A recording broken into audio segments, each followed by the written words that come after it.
Hai hai semuanya, ketemu lagi bareng Mihu di sini. Oh iya, kali ini Mihu akan membawakan alur cerita dari film Donghua yang berjudul Battle Through the Heaven. Mihu mengingatkan sekali lagi ya bahwa konten ini full spoiler.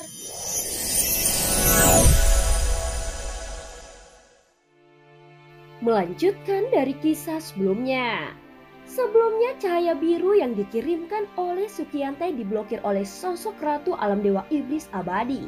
Dia merasa Avatar Shizun adalah orang yang baik dan kuat, sehingga dia ingin melindunginya dan berharap dapat berkultivasi ganda dengannya. Sementara itu Xiaoyan mengalami kendala saat akan memurnikan pil, sehingga dia memutuskan untuk meminta bantuan nomor 1.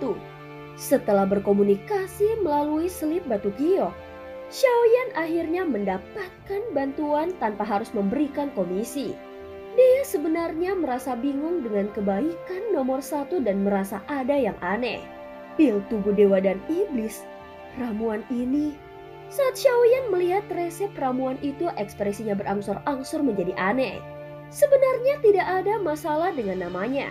Namun bahan untuk memurnikan pil ini membuat Xiaoyan sedikit terkejut. Dia menemukan bahwa bahan obat utama di dalamnya adalah darah yang juga mengalir di tubuhnya, yaitu darah klan Yuan Shen. Dan efek ramuan ini untuk bisa memiliki kekuatan fisik yang kuat. Bagi mereka yang secara fisik lebih lemah, maka itu akan memberikan efek yang luar biasa. Namun untuk Xiaoyan tentu saja itu tidak berguna. Xiaoyan tidak lagi membuang waktunya, dan dia segera mengeluarkan kuali obat. Dia mulai menyempurnakan bahan obat lainnya. Saat apinya meledak, suhu seluruh puncak gunung meningkat dengan tajam. Saat ini Zonggu dan yang lainnya sudah pergi, tetapi mereka semua memiliki pemahaman diam-diam. Dan mereka tidak pergi jauh dari tempat Xiaoyan. Walaupun binatang buas di sini bukanlah ancaman, namun perilaku manusia jauh lebih menakutkan. Dari waktu ke waktu mereka melihat ke arah puncak gunung tempat Xiaoyan berada. Samar-samar mereka bisa melihat nyala api di luar puncak gunung. Meskipun mereka tidak tahu apa yang sedang dilakukan oleh Xiaoyan. Tetapi tidak ada yang mengeluh di sepanjang waktu ini. Lagi pula mereka tidak tahu apa yang akan mereka hadapi.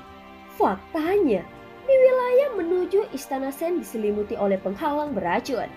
Ketika seseorang pertama kali memasukinya, maka mereka tidak akan dapat merasakannya dengan jelas.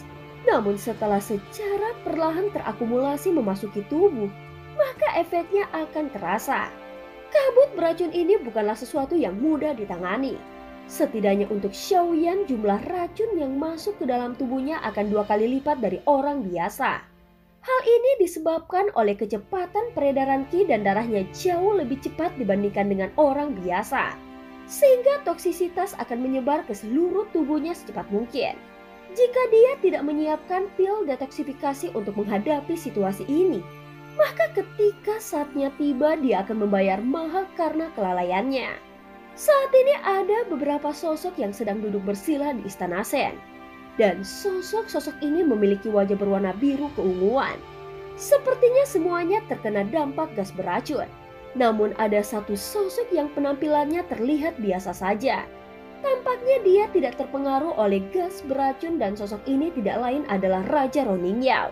Adapun salah satu sosok yang sedang duduk bersila di samping Ning Yao adalah Wang Qian yang merupakan pemimpin mereka.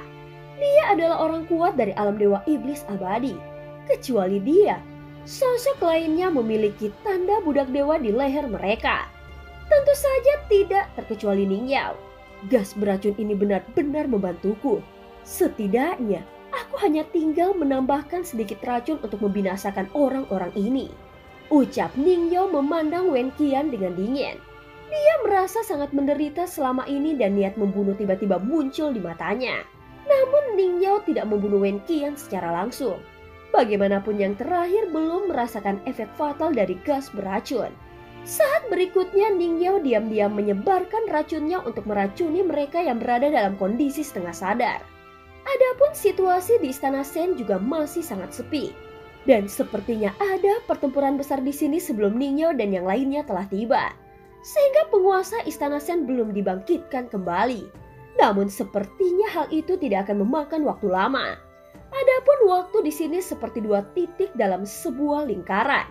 Dan akan terus tumpang tindih sampai semuanya kembali ke awal lagi. Tempat ini mengandung keberuntungan, tetapi aku hanya ingin menerobos keabadian para dewa. Aku khawatir harus menemukan cara terlebih dahulu untuk mendapatkan persetujuan dari roh dunia kuno dewa abadi dan iblis. Sekarang situasinya sangat buruk.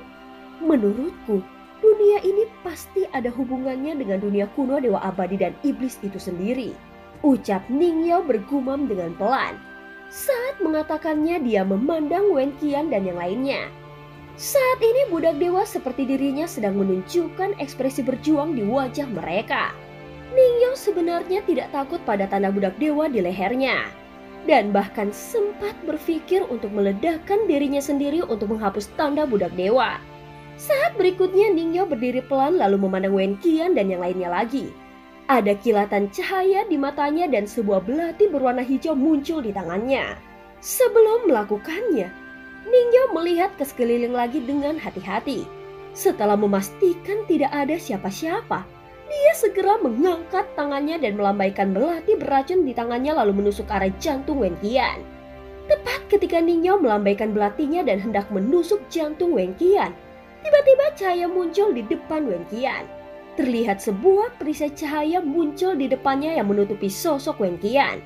Meskipun yang terakhir tidak sadarkan diri, namun dengan mata tertutup dia masih sangat waspada. Faktanya jauh sebelum diracuni, dia telah membuat persiapan perlindungan untuk menghindari rencana apapun dari pihak lain. Sial, aku tidak berharap ternyata dia sangat berhati-hati. Wajah Ningyo menjadi gelap, terlihat tangannya yang memegang belati hijau sedikit bergetar. Jelas sekali bahwa formasi pelindung Wen Qian masih memiliki beberapa trik. Tetapi sekarang dia telah mengambil tindakan. Tentu saja Ningyo tidak akan mudah menyerah. Apalagi sekarang mereka sudah diracuninya. Dan ini adalah waktu terbaik untuk membunuh mereka semua. Orang-orang ini memiliki tanda budak dewa termasuk Ningyo. Begitu Wen Qian mati, maka semua budak dewa yang mengikutinya akan binasa, tentu saja tidak terkecuali dirinya. Namun dia berani melakukannya karena dia memiliki jantung biru. Ningyo sangat yakin bahwa dia tidak akan terbunuh oleh ledakan tanda budak dewa ini. Dan resiko terburuknya adalah tubuhnya hanya akan terluka parah. Segel keempat dunia 1000 jalan Buddha dan iblis. Segera jejak tangan Ningyo berubah dengan cepat. Ketika patung Buddha dengan aura iblis yang kuat mengembun di atas kepalanya, patung itu langsung meluncur ke bawah bersamaan dengan angin kencang yang menyebabkan sosok lainnya Patung itu langsung meluncur ke bawah bersamaan dengan angin kencang yang menyebabkan sosok lain yang duduk di sebelah Wen Qian tiba-tiba membuka mata mereka. Terlihat mata mereka memerah. Bagaimanapun mereka semua sudah diracuni. Apa yang sedang kau lakukan? Mungkinkah kau ingin membunuh Tuan? Beberapa orang langsung membuka mata mereka. Walaupun mereka sudah diracuni, mereka masih berusaha berdiri ingin menghentikan Ningyo. Namun mata Ningyo terlihat acuh tak acuh. Faktanya, hanya Wen Qian yang bisa menahannya dengan segel budak dewa. Adapun yang lainnya sama sekali tidak dianggap serius oleh Ningyo. Yang terkuat di antara mereka hanyalah langkah ke-7. Jadi tidak mungkin dapat mengalahkan Ningyo yang sudah berada di langkah ke-9. Pada saat ini segel Buddha dan iblis sepanjang 1000 kaki telah meraung. Dan beberapa orang yang telah diracuninya tidak berani melawannya dan hanya berteriak dengan tidak berdaya. Saat serangannya akan menghantam Wen Qian, semua sosok lainnya secara refleks terbangun jauh. Walaupun apa yang mereka lakukan ini hanya sia-sia. Karena bagaimanapun jika Wen Qian mati maka mereka juga akan mati. Namun mereka tetap melakukannya secara alamiah. Saat berikutnya tubuh Wen Qian tiba-tiba diselimuti oleh susunan pelindung. Saat keduanya bertabrakan, itu mengeluarkan suara yang menggemparkan dan ternyata susunan pelindung Wen Qian juga sangat kuat. Ningyo khawatir jika dia terlambat mengambil tindakan, maka situasinya akan berubah. Begitu segelnya menghantam Wen Qian, terlihat ujung jarinya melintasi alisnya dan tiba-tiba ada sebuah retakan yang muncul. Sinar kematian. Saat ini Ningyo tidak menahan lagi, dia bermaksud ingin menyingkirkan Wen Qian secepat mungkin. Bagaimanapun dia ingin memastikan tubuh fisiknya dapat pulih sebelum penguasa Istana Sen bangkit kembali. Sebelum melakukan ini semua, Ning Yao telah menempatkan pembatasan di sekelilingnya dan meninggalkan racun untuk lebih memastikan bahwa jika dia terluka parah, maka dia tidak akan pernah diserang dengan mudah. Saat berikutnya formasi pertahanan Wen Qian tiba-tiba hancur bersamaan dengan dia mulai membuka matanya. "Bajingan, Ning Yao, kau ingin memberontak?" ucap Wen Qian dengan suara yang dalam. Saat ini wajah Wen Qian dipenuhi dengan amarah. Pada saat pertahanannya hancur, itu masih memberi Wen Qian kesempatan untuk melarikan diri. Tubuhnya mundur dengan cepat dan dengan ekspresi mematikan di wajahnya. Dia memandang Ning Yao yang memiliki niat membunuh yang kuat. Ning Yao terus memandang Wen Qian yang sudah bangun dan tidak ada rasa takut di matanya. "Huh, kau hanyalah pecundang dan masih ingin memperbudakku," ucap Ning Yao menengus dan matanya sangat dingin saat melihat Wen Qian. Dia segera mengangkat jarinya. Di sisi lain, sosok Wen Qian tiba-tiba bergetar lalu seteguk darah muncrat dari mulutnya. Yang tidak diketahui adalah bahwa Ning Yao sudah memperhitungkan semuanya. Saat ini pedang terbang beracun melayang di belakangnya. Dan wajah Wen Qian sangat suram saat melihatnya. Dia sepertinya sudah tidak bisa lagi memblokir serangan pedang terbang beracun milik Ning Yao. "Kau sedang mencari kematian. Jika aku mati, maka kau juga pasti akan mati. Mengapa kita harus saling membunuh? Bagaimana jika aku berjanji padamu akan memberikan apapun yang kau minta? Jangan lakukan ini. Aku tidak ingin mati," ucap Wen Qian dengan wajah yang sangat jelek. Ketakutan akan kematian telah menyelimutinya. Saat ini matanya memerah dan dia tampak seperti hendak menangis. Terlihat jelas dia sangat takut akan kematian. Dan dia merasa sangat tidak percaya dengan situasinya sekarang. Bagaimanapun dia tidak pernah menyangka akan mengalami krisis kematian oleh budak dewanya sendiri. Untuk dapat menerobos keabadian kaisar, dia harus mengandalkan darah para jenius yang tak terhitung jumlahnya. Sehingga dia bisa mencapai titik ini. Berdasarkan kekuatannya saat ini, hampir mustahil bagi Ning Yao untuk memberontak. Dan jika membunuhnya maka dirinya juga akan binasa. Tentu saja tidak ada seorang pun yang rela mengorbankan hidupnya. Saat memikirkannya, Wen Qian sama sekali tidak dapat memahami apa yang sebenarnya terjadi dan mengapa Ning Yao tiba-tiba memberontak. Padahal dia adalah budak dewanya yang terkuat. Dan setidaknya dia tidak pernah menyinggung Ning Yao selama di dalam perjalanan. Namun saat ini dia tiba-tiba mengambil tindakan untuk membunuhnya. Saat berikutnya Wen Qian memuntahkan seteguk darah berwarna hijau. Dan itu bahkan tampaknya mengandung kekuatan yang sangat korosif. Sosok Wen Qian menjadi sangat menderita. Pada saat ini sosok Wen Qian menjadi sangat menderita. Suhu tubuhnya meningkat dengan cepat. Tetapi Wen Qian merasa seluruh tubuhnya sangat dingin. Dia merasa seperti jatuh ke dalam gua es yang berusia 1000 tahun. "Ning Yao, tolong aku. Aku berjanji kepadamu setelah perjalanan ini, aku akan menemukan cara untuk menghilangkan tanda budak dewamu. Mengapa kau harus bertindak seperti ini? Dan apa gunanya jika kau dan aku sama-sama mati?" ucap Wen Qian menggelengkan kepalanya. Vitalitas di dalam tubuhnya sudah mulai turun dengan cepat. Namun sosok Ning Yao langsung bergerak menyapu ke depan Wen Qian dan segera meraih lehernya. "Kalian orang-orang pengkhianat, pergilah ke neraka." Setelah mengatakannya, Ning Yao menengus dingin. Dia sudah bertekad untuk membunuh Wen Qian.